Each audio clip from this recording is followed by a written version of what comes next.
Mr. Schwartz, thank you so much for being here. And if you can just give an introduction to yourself and Sure. what you and your team did in '78, and Okay. that'd be killer to start off with.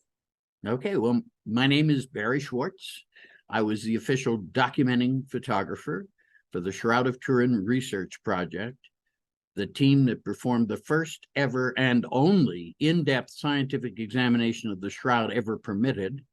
And since then, I was the founder and editor of Shroud.com, which is the oldest, largest, most extensive shroud resource on the internet, and also the founder of the Shroud of Turin Education and Research Association, 501c3 nonprofit that supports the website and participates whenever possible in either promoting or supporting future shroud research. Mm-hmm. That's awesome. So I feel like everyone that because the way I didn't know the best way to gather questions for you here.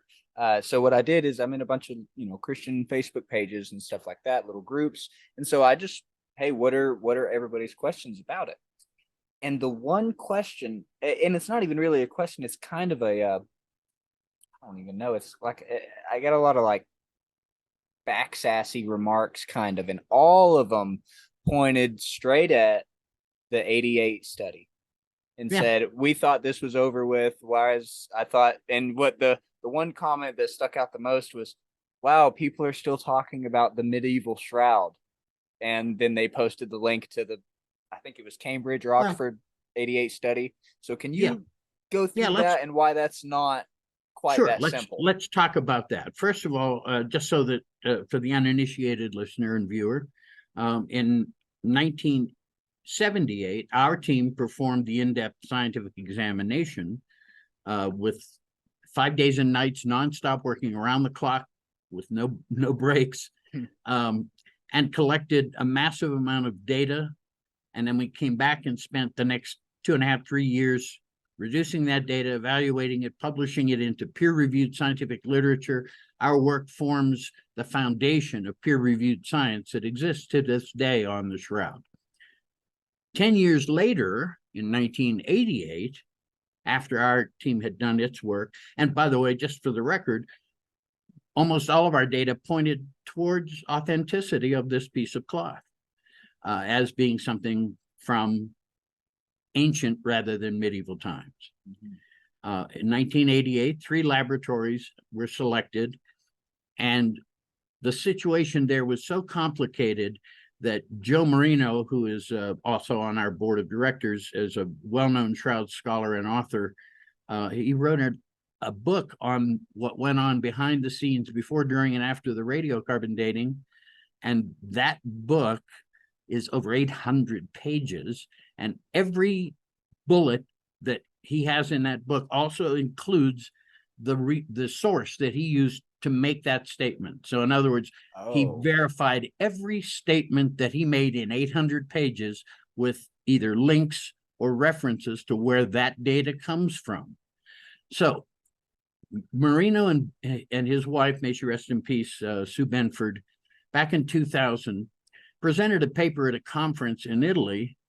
And in that paper, they said, look, the radiocarbon dating itself wasn't the problem, because once it came out in '88, everybody was looking for excuses of why the radiocarbon dating wasn't right.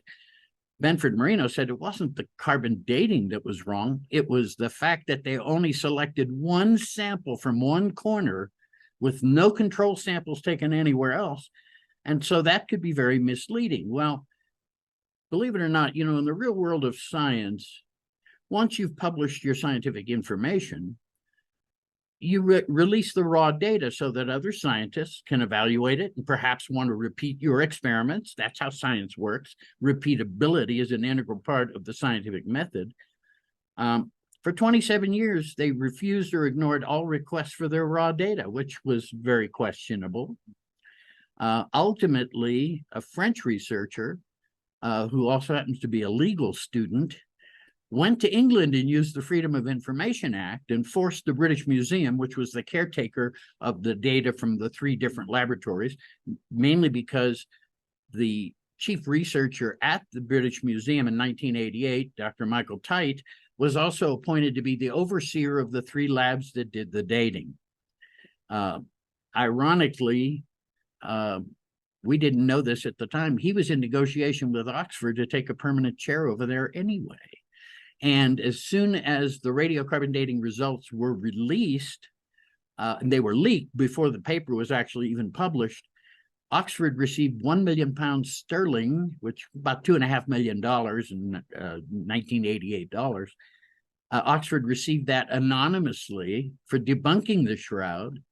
And Michael Tite left the British Museum, took permanent chair at Oxford with some of that money. So that doesn't smell so good already. Yeah. But there are other things about it. And let's go back to the actual radiocarbon dating process. Originally, 7 laboratories were selected. Those 7 laboratories all could perform the testing using the more up-to-date methods that required smaller samples.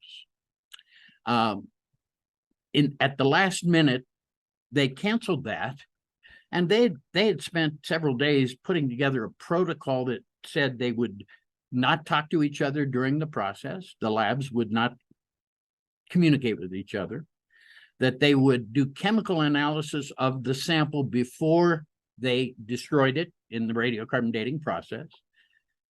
And they violated every one of their own protocols. They were on the phone with each other regularly. The whole thing with knowing which sample was which, they already knew, because the samples they were given, only one of them had a herringbone weave, which is distinctive of the shroud. The others were from mummies and stuff like that. So they weren't supposed to know which sample came from the shroud, but they immediately knew. And so they did all this, basically breaking all their own set of rules, and released the data, but it took 27 years for the raw data to come out. Once the raw data was released, that French researcher enlisted the aid of a very well-known Italian shroud scholar, Emanuela Marinelli, and 2 other scholars who were experts in data analysis to analyze the raw data. And they determined a few things, one of which was they were throwing away a lot of their tests and not counting them as outliers. Now, when you get a bunch of tests and one is way out of here and all the rest are in one place, you discard that one. It's called an outlier. You discard it. Well, they discarded a lot of outliers. If they hadn't done that, they could never have reached 95% certainty, which is what they claimed. So they were sort of cooking the data a little bit. Yeah. But the other thing that's even more important is consistent with the Benford-Marino theory that the sample site that was chosen did not represent the main body of the shroud. There was cotton interwoven there. And there's no cotton interwoven anywhere else on the shroud. As a matter of fact, Jewish law, if you go back in the Old Testament, it forbids the use of, it's called mixing of the kinds. You can't have cotton and wool mixed with linen, because in the Old Testament, it says that someone of high stature is buried in pure linen raiments. Pure linen means no wool, no cotton. So we already knew that there was something anomalous about that corner. And because they took no other samples from anywhere else, there was no control sample. And that's just bad science. I mean, any scientist will tell you, you don't take just one sample. Well, once they analyzed that sample, there was a strip that was cut. And once they analyzed that strip, they got one date at one end and a gradient of dates going all the way down to the other end of the strip with hundreds of years in between. So where on that strip are you telling me that you can tell me that it dates anywhere else on that cloth?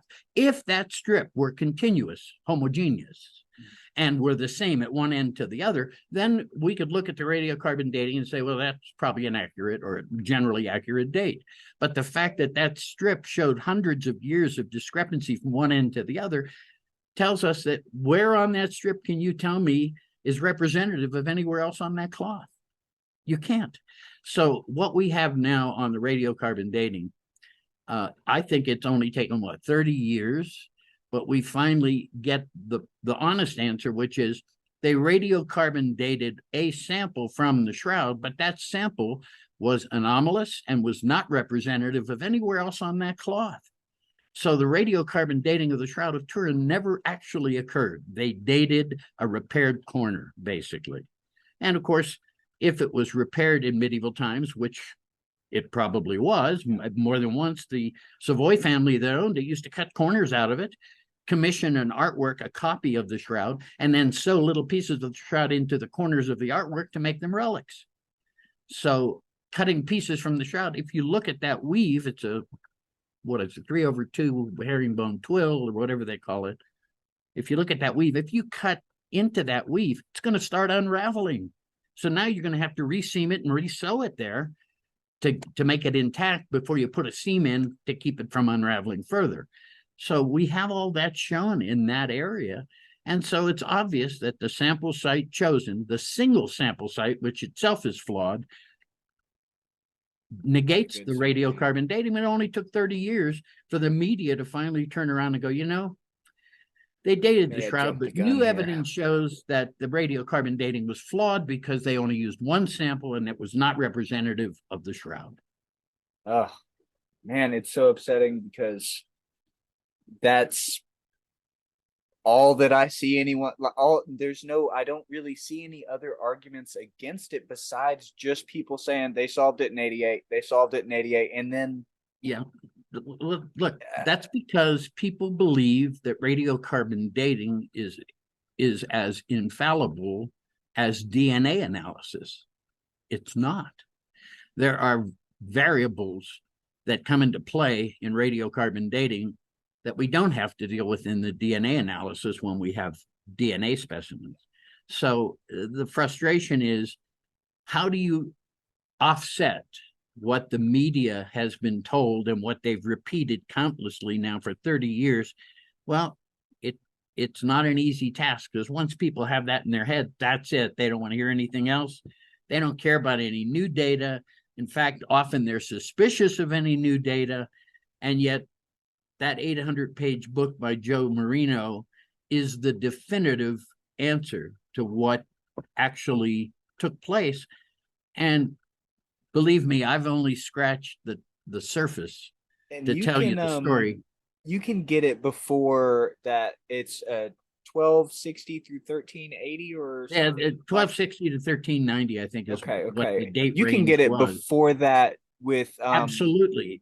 As a matter of fact, you know, I'm not a physicist, I'm a photographer.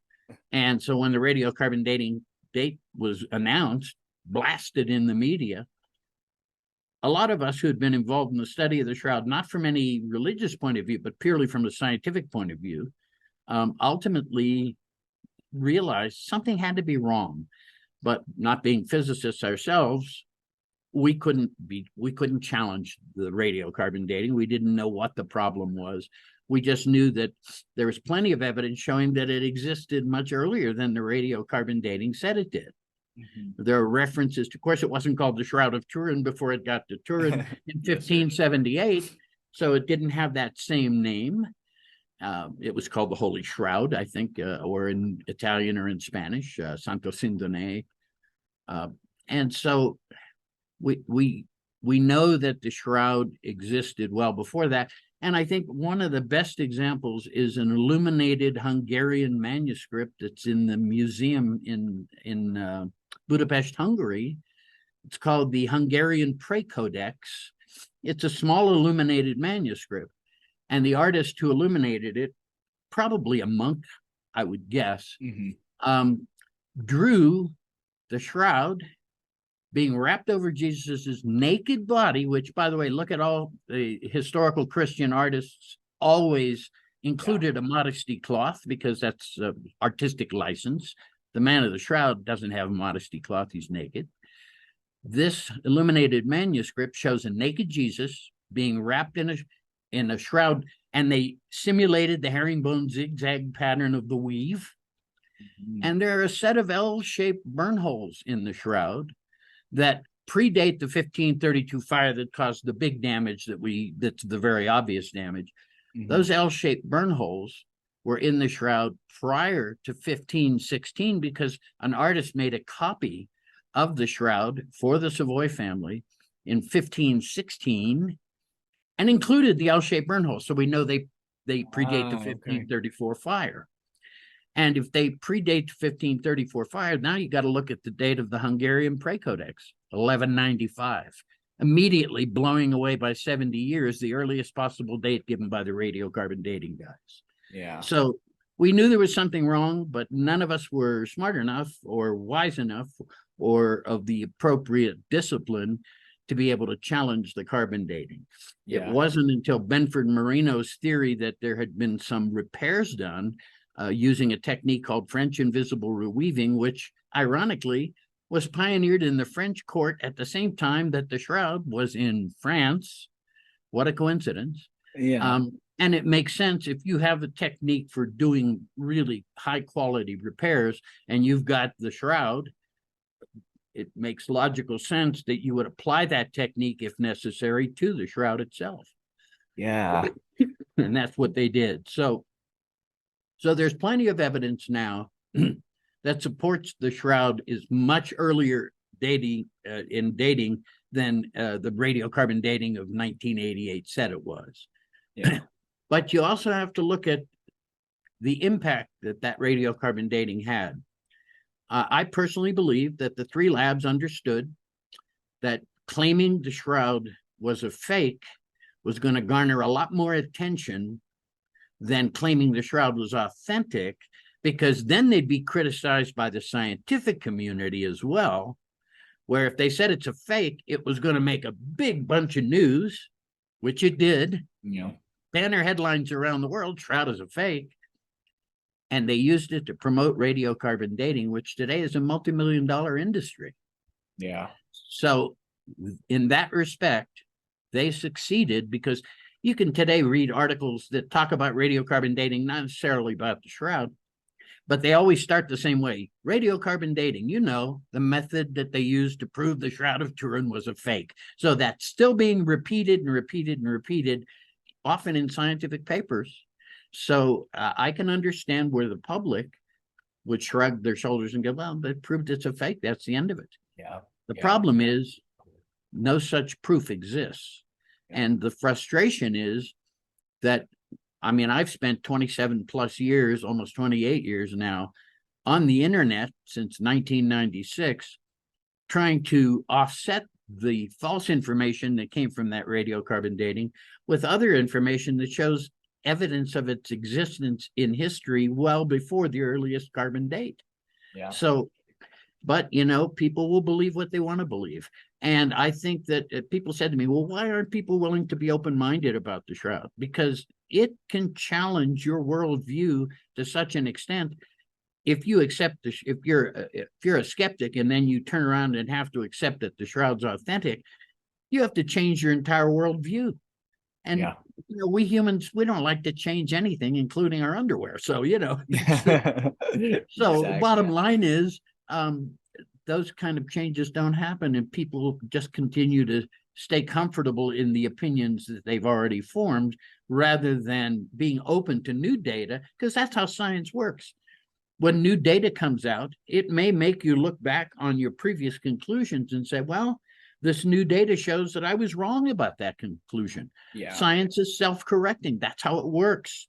And so that's why we publish our raw data, so that others can pick up where we left off to either verify or challenge the conclusions we've drawn from that data. And that's the scientific method. And it's kind of frustrating to know that there's this vast amount of information pointing towards authenticity, and one test performed not very well, frankly. That one test seems to have negated all the good science that's been done on the shroud before, during, and since. Yeah. So for anyone listening, take my word for it. First of all, the one thing we haven't talked about, let me stop for a minute now, give you my background. Awesome. Okay, because my background is going to perhaps be surprising to some people who've not heard me speak in the past. I was raised in an Orthodox Jewish home. I'm not a Christian. I'm not a Messianic Jew. When they first asked me to join the Shroud team, I said no, because I didn't want to get involved in a religious thing because it's not my deal, and I'm not well versed in Christianity enough to be a part of that in that capacity. So I said no initially, but of course, as a photographer, there are properties of the Shroud's image, particularly one property, the encoding of spatial information. That encoding of spatial information is, as soon as we knew that, I felt that the image on the shroud had to be caused by some interaction between a cloth and the body. And our team in 1978, we went over there trying to determine how the image was formed. That was all. We weren't trying to prove it was Jesus. We weren't trying to prove the resurrection. We weren't trying to do any of that. There were three Jewish guys on the team. I wasn't the only one. Our blood chemist, Dr. Alan Adler, was Jewish. And ironically, the guy that got me on the team, I operated a photographic studio in Santa Barbara, California, and a local company was a contractor to Los Alamos National Labs working on atomic bomb stuff.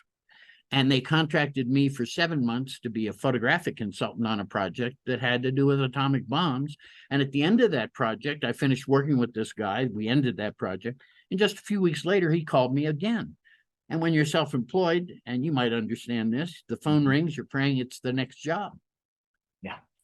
So when Don Devan, the other gentleman, called me, I thought, well, maybe another project. And he said, well, not exactly. He said, Barrie, what do you know about the Shroud of Turin? And I laughed. I said, but Don, I'm Jewish.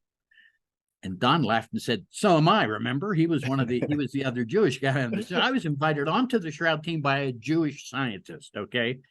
And so when people say we were a bunch of biased religious fanatics, that's not anywhere close to the truth.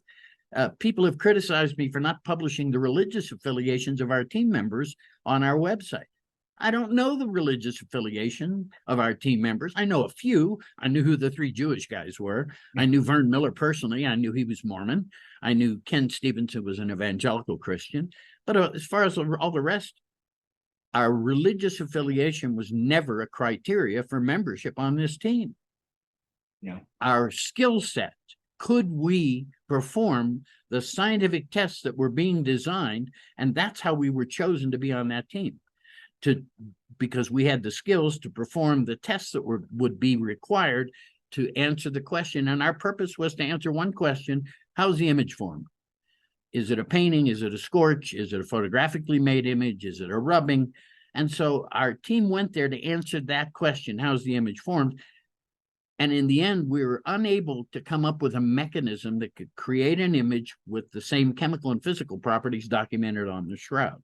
However, we were able to exclude painting, scorching, and photography as image formation mechanisms, because all of the traces, if it were made photographically, the cloth would be permeated with silver, because that's the light sensitive material that you would use for a photographic like image.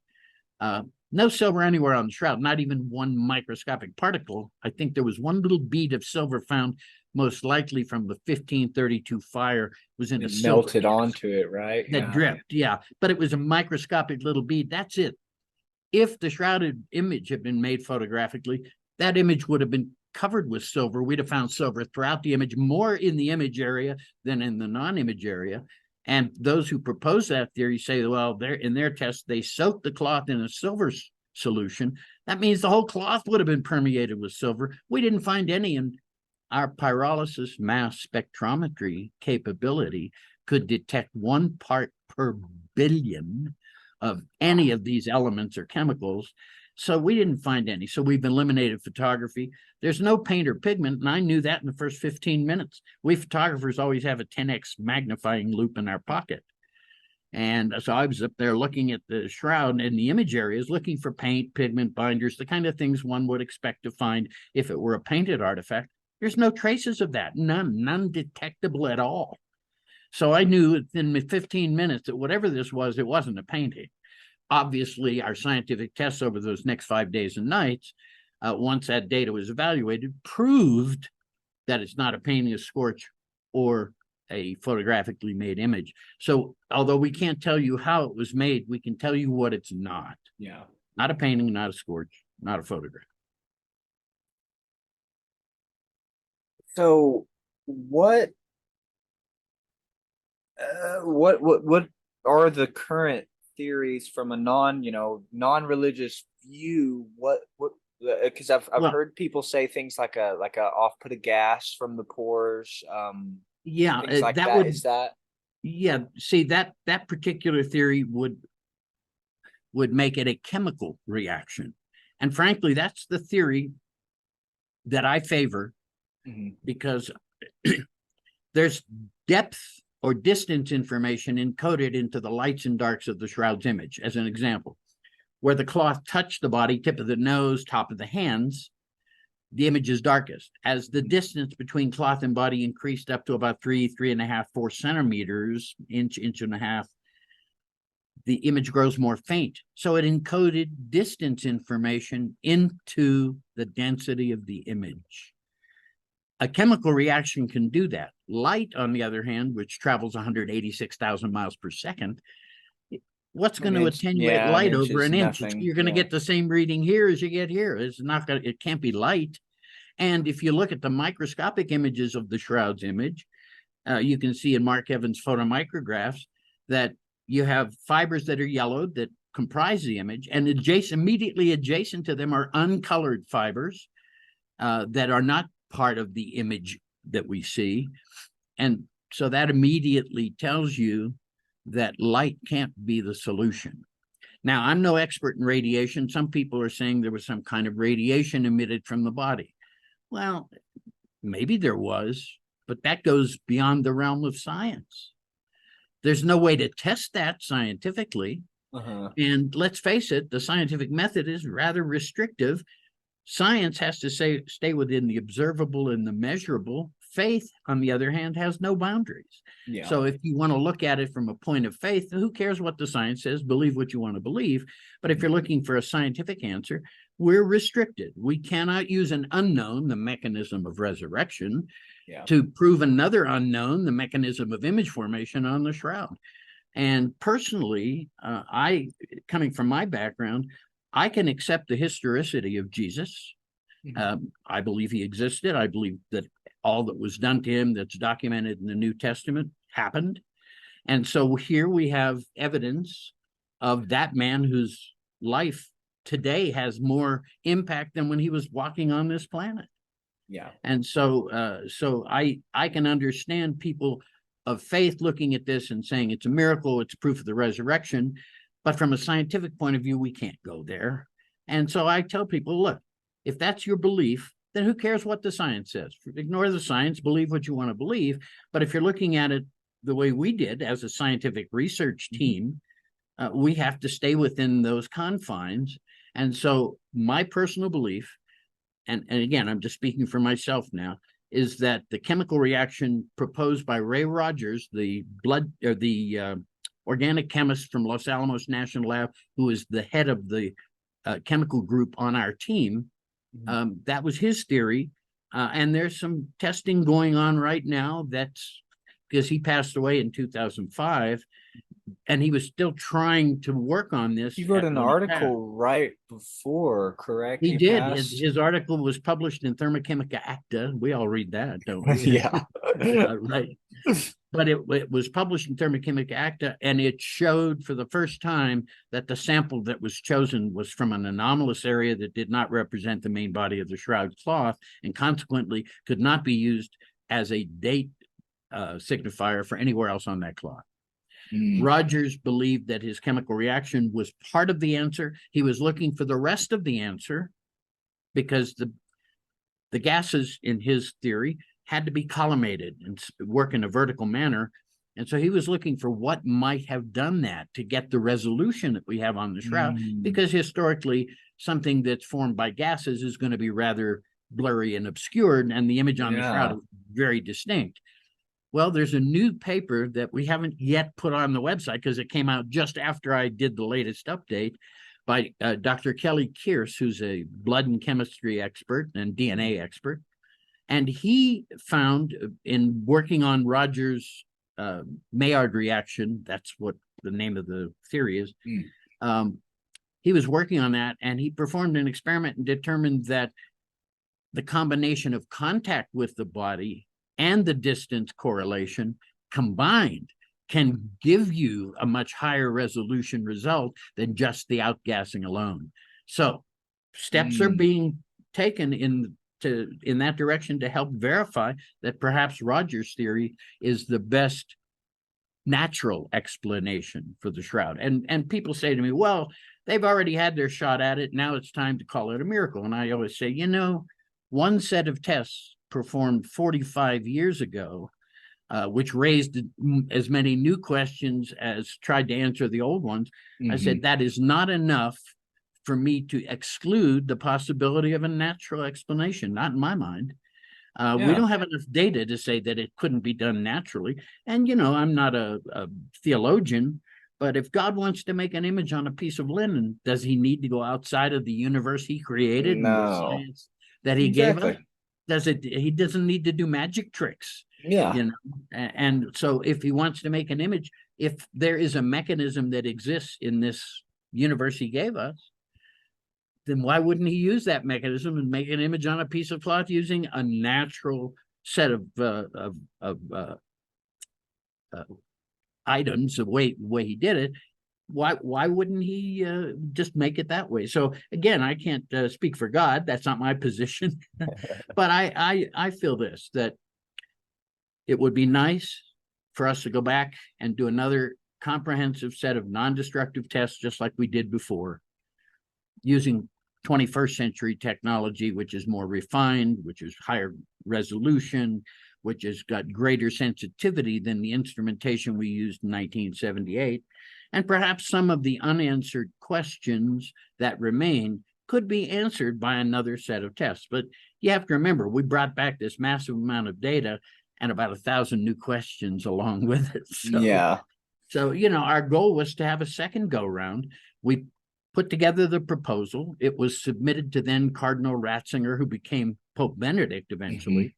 At the time, Cardinal Ratzinger reviewed our second test plan for STIRP 2, agreed with it, approved it, and forwarded it on to Pope John Paul II, who was Pope at the time. This was 1984. And that's when politics entered into it, and some guys from the Pontifical Scientific Academy said, oh, you don't want to let the Americans touch the shroud, they'll damage it, blah, blah, blah. And so we had submitted a proposal with 26 tests. They eliminated the first 25, but kept number 26, radiocarbon dating. And we know how that worked out. Not so well.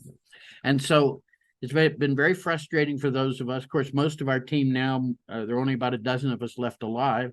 45 years later, a lot of the guys were in their 40s and 50s back then. I was a young lad. I was 32 when we examined the shroud. So I just barely out of diapers, in my opinion.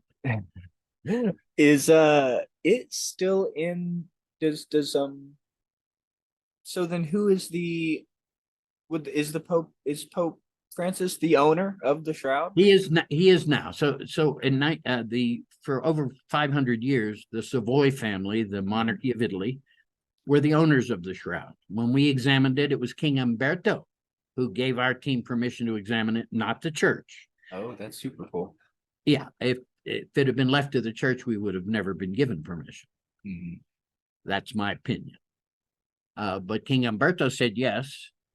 And so the custodians of the shroud, that's what they're legally entitled to be called, is the custodians, but not the owners.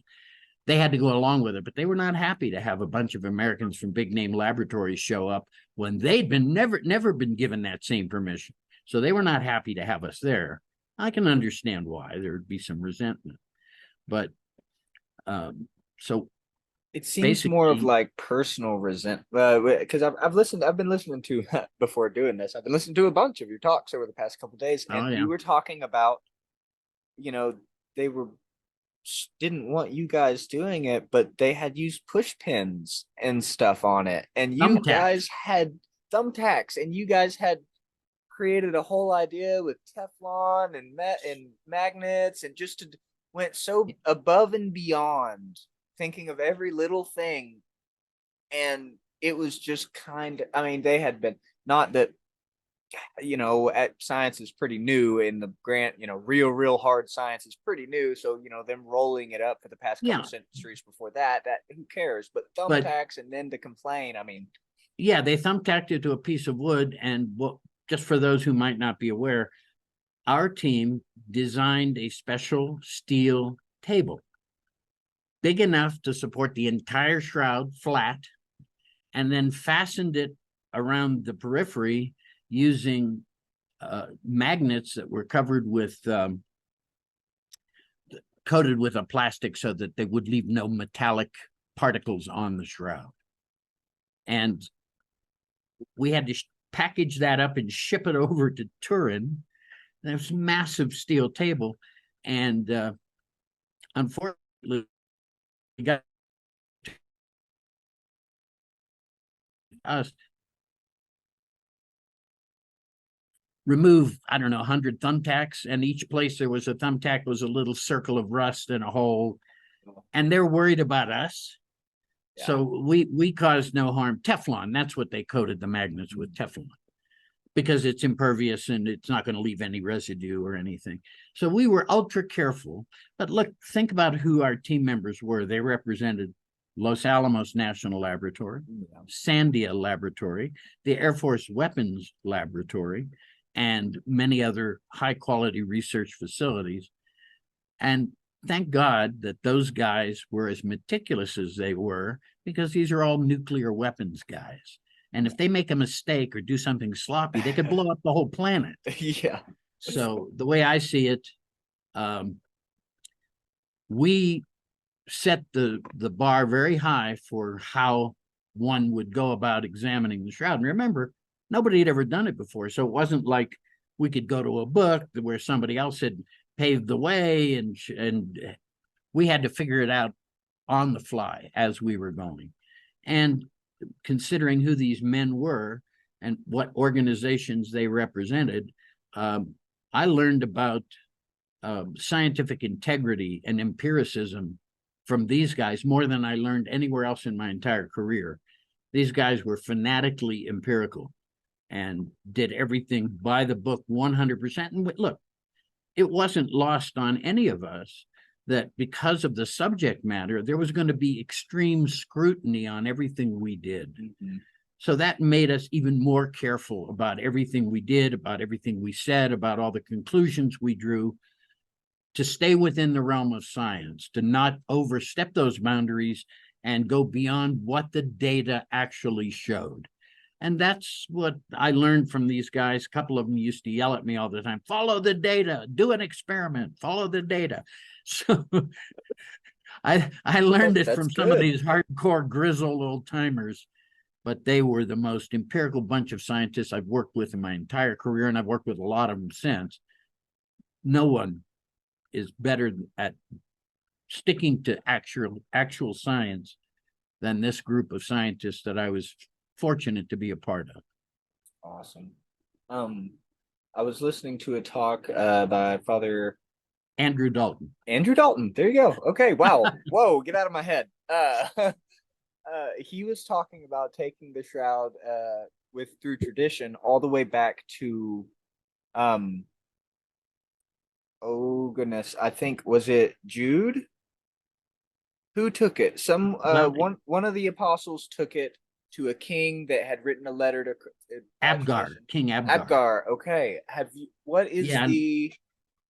you dug into that at all? Or I have not. That goes beyond my expertise. And one of the things I learned early on, stay within your expertise. Got you. The minute you jump out of that and start postulating in areas that you really don't have any qualifications in, it's very simple for the skeptics to challenge you. Start muddying waters and stuff. And look, Father Andrew Dalton, brilliant young man, legionary priest, takes 12 years minimum before they can be ordained. So they're a tough order to be in.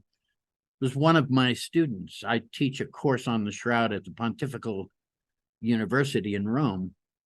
And he was in the first class I ever taught there. And at the end of the first day, I remember telling the dean at the university, there's this guy in my class who's the smartest guy in the room. And that was Andrew Dalton. Before he was father, he was still brother Andrew at the time. And I think my class may have had some influence in encouraging him, because he's become a shroudy to the core. Oh And of yeah. course, he can speak to it more from a theological point of view. That is his Yeah, he's a associate professor of theology at that same university now.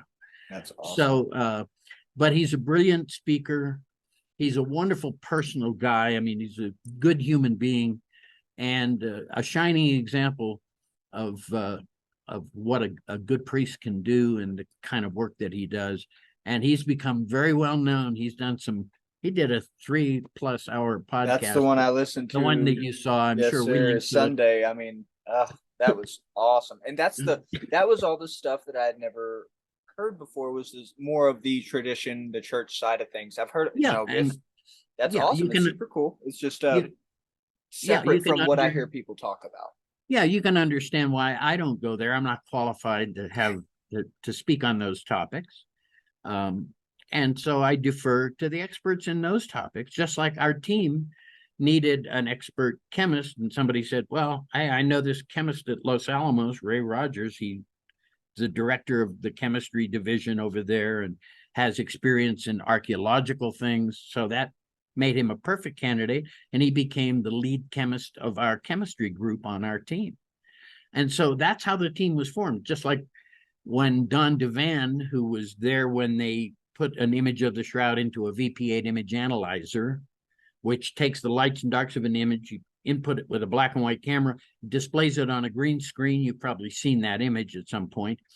And it takes the lights and darks and stretches them into vertical space, proportionate to each other. If you do that with a normal photograph, you get a distorted jumble of shapes that mean nothing. The shroud image yields the natural relief of a human form. I saw that and I realized that the only way that could have happened is some reaction between a body and the cloth.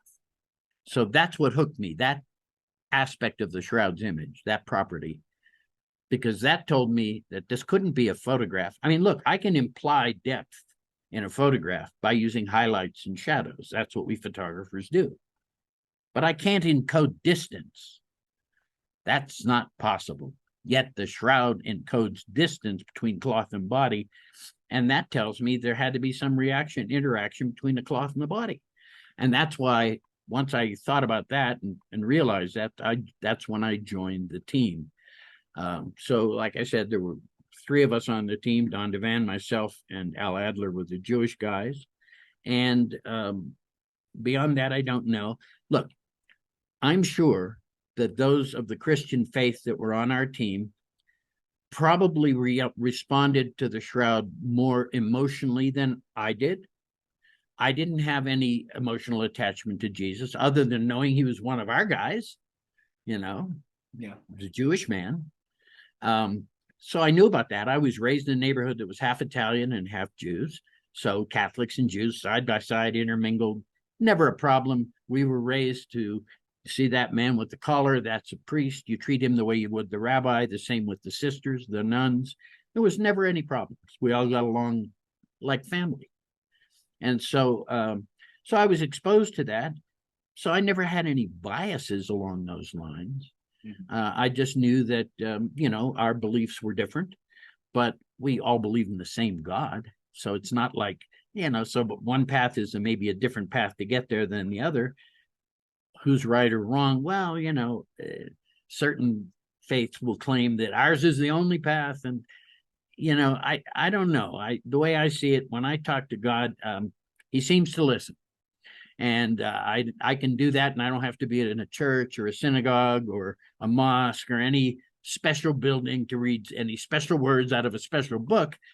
I mean, I always point to Fiddler on the Roof. Remember Tevye was yelling at God for not making him rich. I mean, that's kind of the Jewish way of talking to God. It's like, hey, listen to me, And so, I mean, that's sort of obviously an extreme stereotype, but it makes a point that, if I were a rich man, come on, So the way I see it, the shroud can be important to people. You don't need to be a Christian to accept that the shroud is the burial cloth that wrapped the historic Jesus, or the historical Jesus of Nazareth. And even on the counterpoint, I see a lot of non-Orthodox, non-Catholics, some Protestants that really are very opposed to relics, to anything like that, that Oh yeah. absolutely don't want to hear anything about the shroud. They, on the spot, it's dead on arrival. They don't care. So, I So, mean, there's that weird duality of, well, here's the thing. So, Russ Brialt, who is a well-known shroud lecturer and scholar, and on my board of directors, uh, to be transparent, he and I were invited to speak at a Prophecy in the News conference in Colorado Springs down the road here. And we spent 3 days at the event. First 2 days at a table with some shroud stuff and just talking to people. And there was just a steady stream of people coming up. This was an evangelical conference. Steady stream of people coming up to tell us why the shroud was a fake and why it was irrelevant to their faith. And I'm sitting and listening to all this, and I'm writing down some of the things they're telling me because I know they're wrong. They're misinterpreting the Gospels. And eventually, on the third day, I got up to speak, and I extemporaneously threw in at the beginning the top 5 reasons why some Christians are shroud skeptics. And I addressed 5 of the reasons that people gave me while I was sitting there. And the first one is, well, the shroud is a graven image. I said, wait a minute. Let's define a graven image. Don't forget, I'm Jewish. We had a golden calf. It cost us 40 years in the desert. So we know what a graven image is. And a graven image is an artwork, a manufactured artwork made by the hand of a man. And we have proven the shroud is not an artwork. It cannot be considered a graven image. The end. Another one was, well, Jesus had long hair, and Paul in Corinthians said that long hair should be forbidden and blah, blah, blah. Yeah, but that was written 25 or 30 years after the crucifixion, had no bearing on Jesus, who followed the laws of Moses, which forbids Jewish men from cutting their hair and beards. Look at any Orthodox and ultra-Orthodox Jewish community today. They've all got long hair and beards, okay? Because that's what it says in the Old Testament. And those are the rules that Jesus followed. Another one was the beard, that it says in the Old Testament, in the prophecies, that they would pluck his beard. And somebody said, well, he's got a full beard, so it can't be Jesus. And I said, take a look in the bottom at the front of the beard. There's a V-notch, like a piece has been pulled out. But nowhere in the Gospels does it say they shaved him. They didn't give him a shave. They plucked his beard. Look, I have the beard. And if I zip up my jacket and catch one hair, it brings tears to my eyes. You have a beard. You've probably been there yourself. Oh, yeah. And so that was another one of the fallacies, a misinterpretation of the Gospels. And so, and there's several others, and you can find that paper is on shroud.com. I eventually was asked to write an article for Houston Baptist University's magazine. And I said, well, what if I were to write and expand this into an article? Because it was like a 10-minute PowerPoint at the time. Mm-hmm. And they said, oh, great idea. So Baptists who are historically not that interested in the shroud, I was blown away by the fact that they would invite me to write something that sort of pointed in that direction, especially coming from a Jewish guy, you know? And so that's been published in Houston Baptist University's magazine. I was very happy about that they encouraged that. And that article, top 5 reasons why some Christians are shroud skeptics, is on shroud.com. You can find it. Use the search engine on the front page of our website, which only searches within our website. And that way you can find the article quickly, and you can read some of the other things that I've mentioned as part of those top 5 reasons. But the point is simply this. I have also noticed in the last 20 years an increase in the interest in the shroud of more of the Protestant denominations. I've spoken at all the different, I can't think of them all off the top of my head, but I've spoken at many different Protestants. There's a lot of them. Hundreds of them. I think it's actually in the thousands. I'm sure it is. Sure. Methodist, Lutheran, I've spoken to all of them. I've spoken to Coptic, which are Egyptian Christians. Oh, that's cool. Yeah, in North Carolina. Chapel Hill, North Carolina. Okay. That's super cool. I spent a weekend at a Coptic congregation, 2 days, sitting around having meals, giving them presentations, sitting around answering their questions. and learning more about the Coptic side of the Christian faith, which is actually part of the more of the Orthodox Church than the Roman Church. But so look, it's been an enlightenment for me. I didn't know any of this stuff. Yeah. I had no contact or experience outside of my Catholic friends when I was growing up. So this, was an education for me as well. And so in my role in trying to educate people about the Shroud, I've been educated. And as you may or may not know, I've actually 5 years in a row spoken to 35 to 40,000 Muslims in England. The largest single audience I ever spoke to was a Muslim audience. And so what do they, okay, so I'm not super versed with most of us are not. I wasn't but either. do they don't believe he was killed? They believe, well, first of all, you have to look at Islam. There are 73 sects of Islam. Okay. The top two are the ones we've heard the most about, and those are the Sunni and the Shiite. And they've been killing each other for 1,000 years, so they're not going to stop today. That's going on. Number 73 are the Ahmadiyya Muslims, originally from Pakistan. Their motto is love for all, hatred for none. And they put that on the outside wall of their mosques. And they've been killed and slaughtered and murdered and martyred for their faith, just the way Jews and Christians have been throughout history. So I can relate to that as well.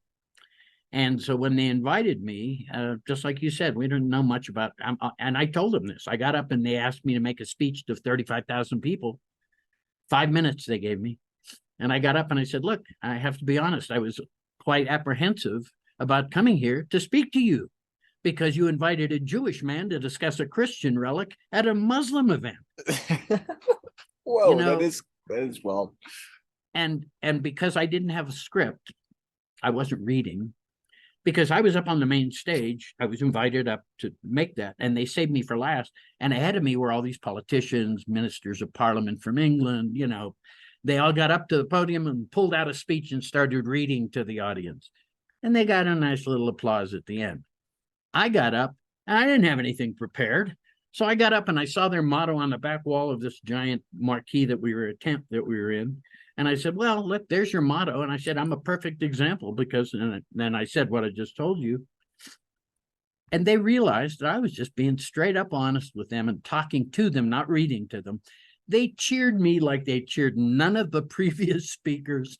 And for the next 5 years, I was back there and we were taking bets on how many people would come up to shake my hand and thank me for what I said that first year. And so I became educated that all Muslims are not the same, just like all Christians and all Jews are not the same. And there's good and bad of all kind. And the Ahmadiyya Muslims have lived in England for 125, 130 years. They've integrated into British society. They do not push their Sharia law on anyone. In the 5 years that I attended, not once did anyone even imply that I should become a Muslim. And that first year, they treated me so well that I had to ask my handler, Arif, why is everybody treating me like this? And dead seriously, he looked me right in the face and said, because you're our guest. Now, that's a different culture thing than we Americans. That's awesome. We're not like that. That's so nice. Yeah. And so I was treated with more love and respect than in any other community that I've been in. Not that I'm ever treated badly. I don't want to give that impression. Christians have treated me lovingly. But this was beyond anything that I'd ever experienced. And so I became better educated. And I even got to sit and speak with their caliph, would be like a Catholic speaking to the Pope. And I told him, I said, in America, we've never heard of the Ahmadiyya Muslims. And here I am, a Jewish guy telling a Muslim caliph what he should do. And I said, we need to know more about the Ahmadiyya community in the United States, because all we get about Muslims is the Sunni and Shia killing each other and bad news. And I said, and you are the good news. And his answer was, I'm working on it. Couldn't believe it. He just was that casual and that warm. And I can understand why his followers love him. He is a warm, loving human being. And, it doesn't matter what faith you practice. If you practice the love that Jesus talked about, Moses talked about, if you practice that, people can tell. Yeah. It's visible. That's good. And so I've been educated, and I have been made a better person for the Through the Shroud. experiences that the Shroud has given me. The opportunity to meet people I'd never otherwise could have even dreamed of meeting. And so I'm very grateful that I've been given this work to do, and I feel obligated. There were 24 of us in that room, and I was one of those. And there were probably 1 million people who had more right to be in that room than I did, but I was the one God saw fit to put there. And I felt that that privilege also brought with it an obligation. And our website is the fulfillment of that obligation, an opportunity to share that information so that everyone has full access to the science. Because remember, back in the early 80s, if you wanted to read a scientific journal, you had to go to a research library at some university and maybe or maybe not find that journal. Now it's all on the internet. It's free. There's no advertising. People can go there. They can study the Shroud. There's no flashing gifts and, buy this, buy that. Yeah. Yeah. We have one page that sells stuff and thousands upon thousands of pages of free content and no advertising. And so the goal simply is to make it very simple for anybody who's interested to go there. And I always tell everybody, if you're coming to shroud.com, pack a lunch and a snack. You're going to be there. And use the search engine that's on the front page, because it only searches within the website. It got so big that I couldn't find stuff that I knew I'd put somewhere. And so I put a search engine on it that only searches within our website. And so if you use that, it'll spare you, because if you go to Google and search, it's going to bring you back to shroud.com 9 out of 10 times anyway. So you might as well just stay there and eliminate all the extraneous stuff, and just use the search engine on our site. And you should be able to find anything you're looking for. These days, most people know how to use search engines reasonably well. If it's how you phrase the question and stuff like that, how you ask for the data, basically. And of course, with AI, who knows where that's going. Oh yeah, that's been really crazy to watch. I'm not an authority on it, but already I'm concerned because AI needs to be trained before it can respond. So you can bias AI very simply by the way you train it and what information you allow it to be trained with. And that's so freaky. Especially something as controversial as the Shroud. If you make it only look at the skeptical stuff, it's going to be very skeptical. Yeah, it's just going to say it's fake, and that's that. Not elaborate. And so I'm not convinced that that's a great solution to some things. It may be a wonderful solution for some things, but not for everything. And of course, right now there's a lot of concern about it. The Hollywood strike that's going on right now by the actors. They can take their faces and put them on bodies, and they don't pay royalties, and they're using somebody's face, somebody's persona, without giving them any credit or compensation for it. That's not fair. Yeah, that's AI can do scary. That's scary. That stuff I don't. There's no telling what you'll be seeing, because they do have the voice now and everything. They can copy your voice. We've seen deep fakes that have been produced by AI now that you think you're looking at the actual person instead of something that somebody created. Yeah, and it's super scary. You see all those videos of right now they all seem to be kind of jokes, it's a bunch of teenagers making some them, are, the presidents and stuff. I was just going to say that can get really scary really fast. I saw one with Obama that was completely a fake, but it looked just like Obama. Yeah, because that's what I've talked to a couple buddies about, just what is the fear if somebody puts out en masse a video of Putin saying he's launching nukes or something like that. What type of response will something like that get? And that just it's scary. That's scary. So look, technology, like anything else, can be used for good things or bad things. Just the fact that you and I are talking to each other and looking at each other through our computers is amazing. It's wonderful. It was science fiction just a few decades ago. So obviously, I'm into technology. I was a professional photographer, technology-driven profession. I was a professional video producer, director, and editor, technology-driven. So I'm not anti-technology by any far stretch of the imagination, but at the same time, technology can be used for good things or bad things. And there are people who are always willing to use it for bad things for whatever purposes. And so that's something that the future is going to have to deal with somehow. Yeah. Don't ask Can me the solution. I have no clue. can you we can finish here and kind of wrap up. Can you go Sure. through uh, the correlations between the story of Christ and the damage to the man of the shroud? Sure. Just to That kind of much. give.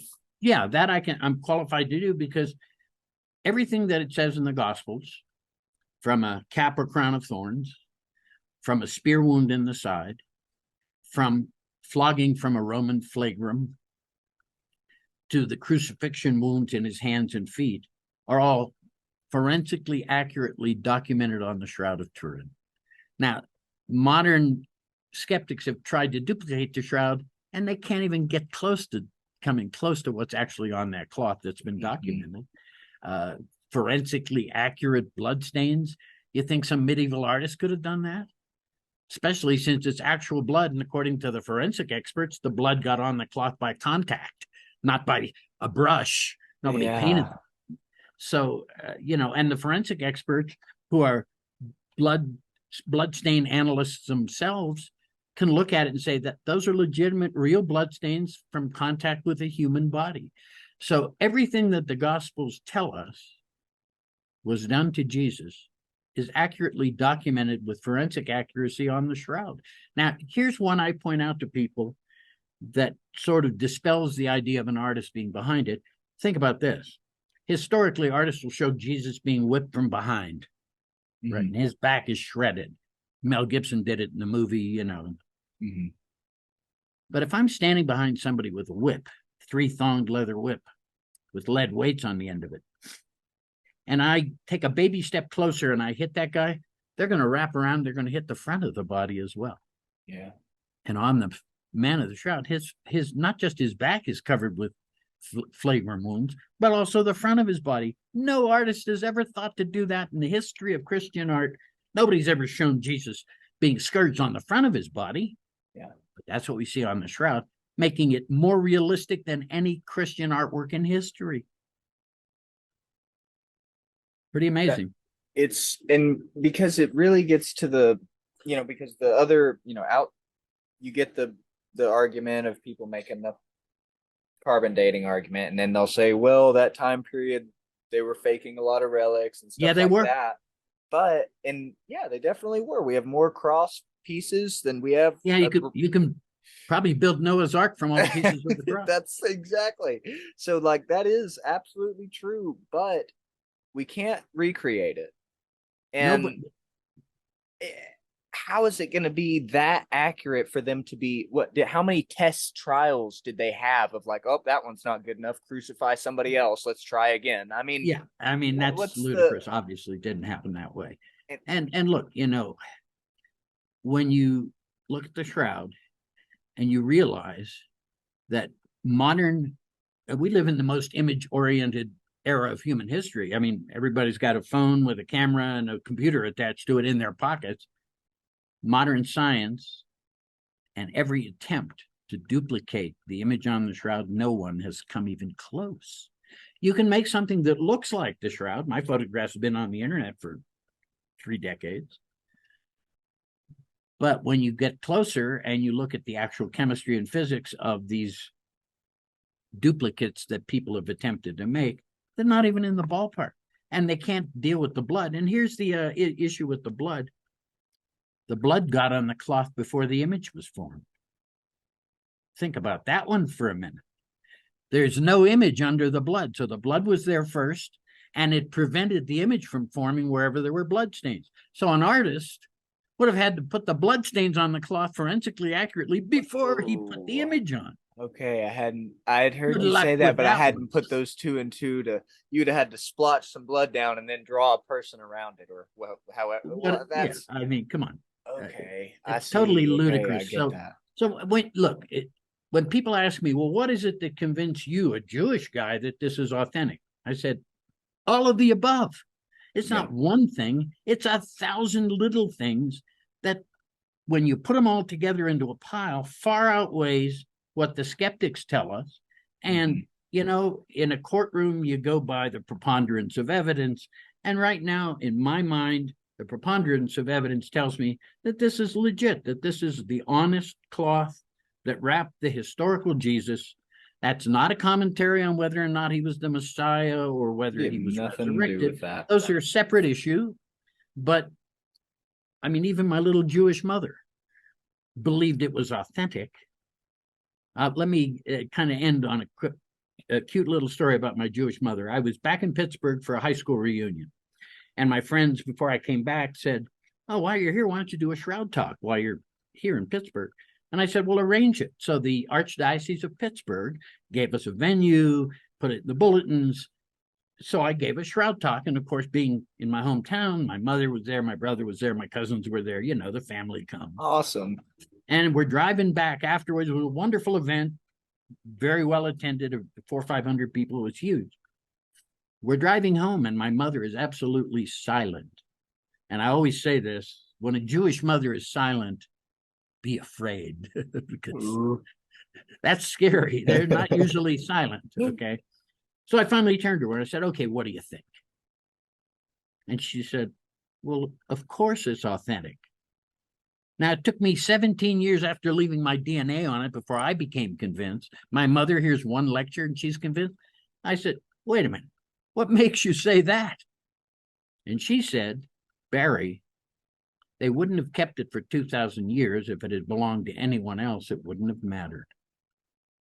And I thought, well, that's a cute observation. But then I thought about it. Whoever rescued that cloth out of that tomb put themselves at great risk, because it violates 2 Jewish laws. It's got blood on it. Jewish law says must be buried with the body. It's got an image on it forbidden by Jews and Muslims to this day. So they couldn't come out and go, "Look what we got," or they might have been the next ones up on a cross. So somebody put themselves at great risk to preserve that piece of cloth. And you wouldn't do that if it were just a cloth that wrapped Joe Blow. It had to wrap somebody of such importance that it was worth that risk. So my mother's observation, I would say it's Jewish mother wisdom, was a very valid observation in the It end. seems really simple, but it's way deeper of a sinker than it seems, really. I mean, Yeah. because Why would you keep something? why would you keep something, and just everything to do? It feels like, I hate saying "it feels" and then trying to make an argument off of something, Well, but it feels like we're supposed to have it and be talking about it. I couldn't argue that point. There's so many, like you said, it's not 1 point, it's not 2 points, it's all the points.